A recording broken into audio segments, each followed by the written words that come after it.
Our next guest has been working with music legend and business mogul Sean Diddy Combs since 2005 and has played an integral part in growing his businesses. Dia Sims, president of Combs Enterprises, joins us now. So, Dia, you've had like a really interesting career. Thank you.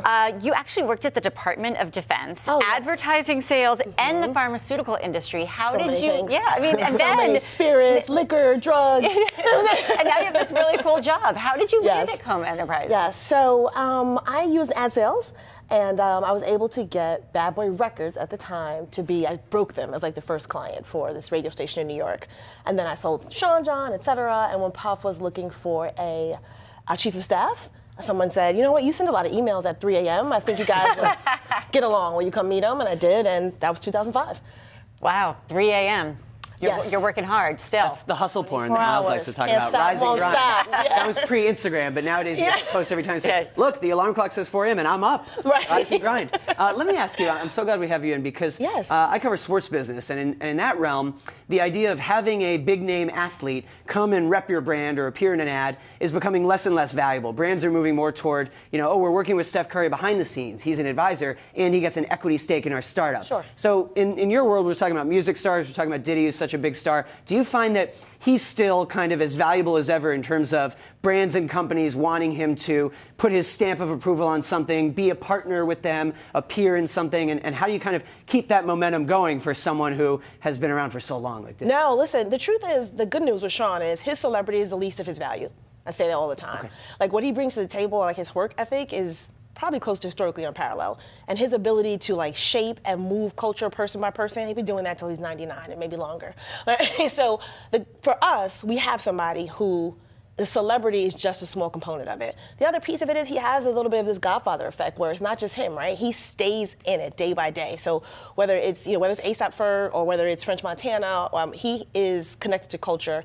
Whoever's coming out today, whoever came out last night, whoever's coming out tomorrow, he's involved. Kingmaker. Kingmaker, yes. I'm interested in how Instagram has changed the management of one celebrity's brand. So you say that, the least part of Sean's power is his celebrity brand, but certainly that is a part of it, right? I mean, I follow him on Instagram and, you kind of see all the videos and everything there. And it's like, how does that change how you manage that brand? Because Instagram is such an immersive experience, but it's like you only get 15 seconds and someone's whipping through.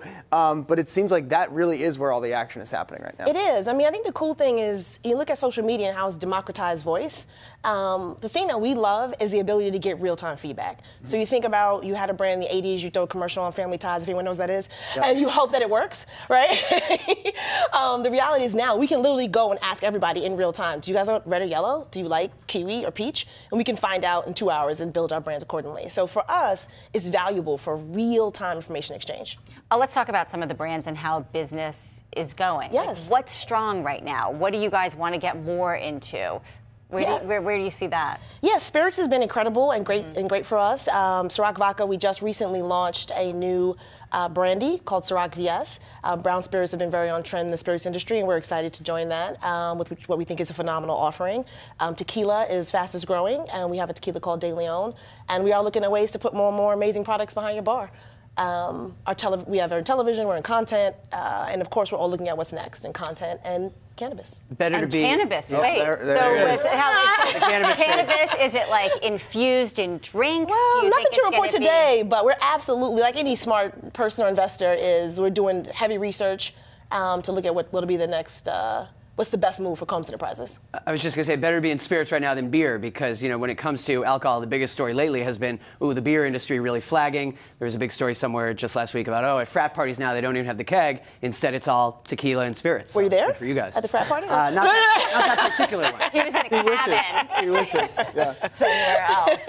I feel like when I didn't even know that his company was run by a woman. Oh, yeah, he's smart. He's smart that way. He is smart that way. I just would have thought it was a guy. Like, it seems like he seems like a guy's guy. Seems like a lot of these are sort of like guy businesses. You're a woman in it. I am. What, I don't know, what tips do you have and what lessons have you learned, like, as a woman in this business in particular?